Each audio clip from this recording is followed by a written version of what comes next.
प्यारे भाइयों, आपका मैथ भाई रिंकू सैनी चैनल पर स्वागत है। हम पढ़ रहे थे, पिछली वीडियो में हमने डाला था प्रायिकता। मैंने आपको बताया था कि ये 4 अंक की प्रश्नावली है, जिसमें से एक अंक का आएगा, एक 3 अंक का। 2 प्रश्न होंगे बोर्ड परीक्षा में। हमने जाना था प्रायिकता का जो मानक फॉर्मूला है वो होता है प्रायिकता बराबर अनुकूल परिणाम बटे कुल परिणाम। देखिए, प्रायिकता को इंग्लिश में प्रोबेबिलिटी कहते हैं, इसे प्रायिकता।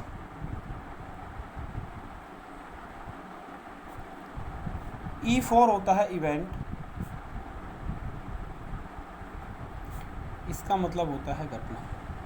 तो हम प्रायिकता को लिखते हैं P ऑफ E। इसका मतलब है किसी घटना के घटित होने की प्रायिकता। तो एक फॉर्मूला बनता है हमारे पास P of E plus P of E bar equal to 1।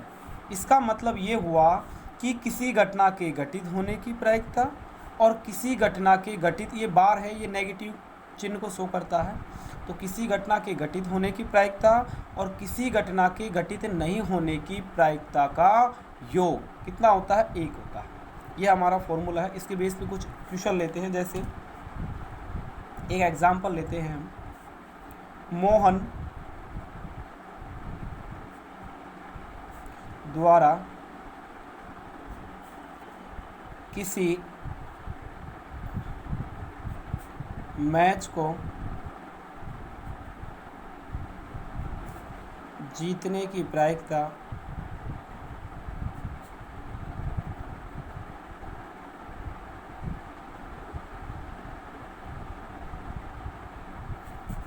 2/3 है। तो मोहन द्वारा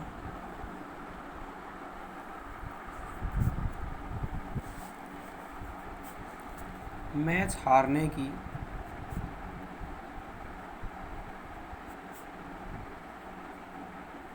प्रायिकता क्या है,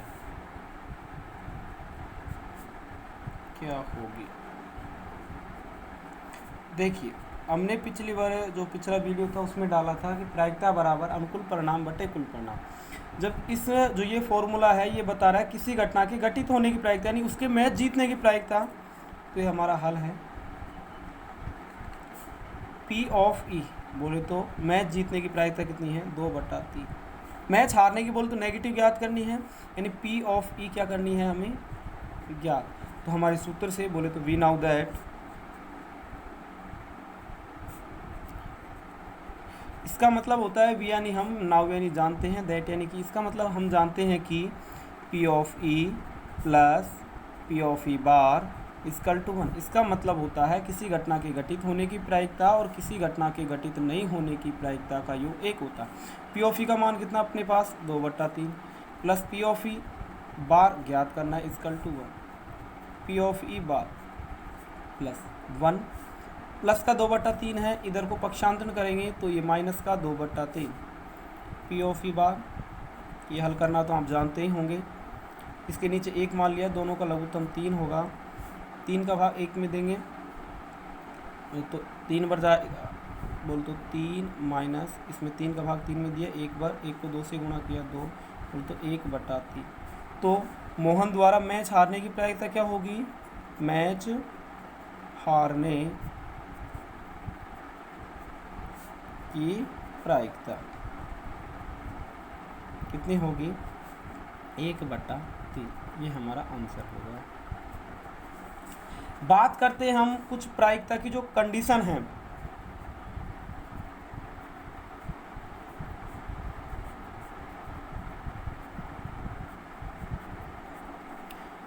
जो प्रायिकता की जो कुछ स्थितियां हैं, बोले तो प्रायिकता का मान हमेशा P ऑफ E, बोले तो प्रायिकता, किसी घटना के घटित होने की प्रायिकता का मान हमेशा 1 से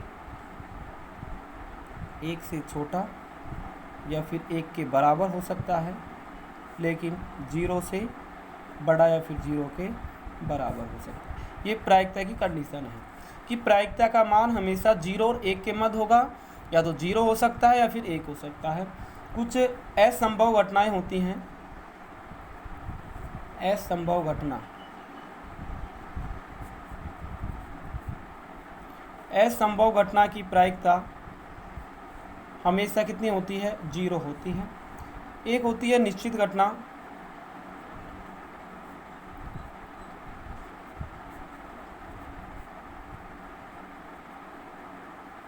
निश्चित घटना की प्रायिकता 1 होती है। देखिए कैसे, असंभव घटना का हम एक एग्जाम्पल लेते हैं। जैसे हम आपसे कहते हैं कि एक थैले में 2 काली गेंद हैं, ये कोई थैला मान लेते हैं हम, इसमें 2 काली गेंद हैं, 2 सफ़ेद गेंद हैं। अब मैं आपसे कहूँ कि इसमें 2 नीली गेंद निकालने की प्रायिकता बताओ, तो वास्तविकता ये है कि इस थैले में नीली गेंद है ही नहीं। तो जब थैले में नीली गेंद नहीं है तो ये घटना कैसी होगी? असंभव, यानी ऐसा संभव ही नहीं है कि थैले से नीली गेंद निकाली जा सके। तो इस असंभव घटना की प्रायिकता क्या होगी? हमारी 0। बात करते हैं निश्चित घटना की। निश्चित घटना क्या होती है? कोई भी घटना जिसका घटित होना निश्चित हो। जैसे मैं आपसे कहूँ कि एक सप्ताह में रविवार आने की प्रायिकता ज्ञात कीजिए। अब आप जानते हैं सप्ताह में 7 दिन होते हैं और डेफिनेट है कि सप्ताह में जैसे रविवार आने की प्रायिकता मैंने बोल ली, तो आपको निश्चित है कि सप्ताह में 7 दिन में 1 दिन तो रविवार आएगा ही आएगा, निश्चित है बिल्कुल, इसे कोई नहीं रोक सकता। ऐसी घटना की प्रायिकता कितनी होगी? 1। कहीं तुम गलती से कर दो 1/7, ये आपकी गलत होगी। इसकी प्रायिकता कितनी होगी? 1।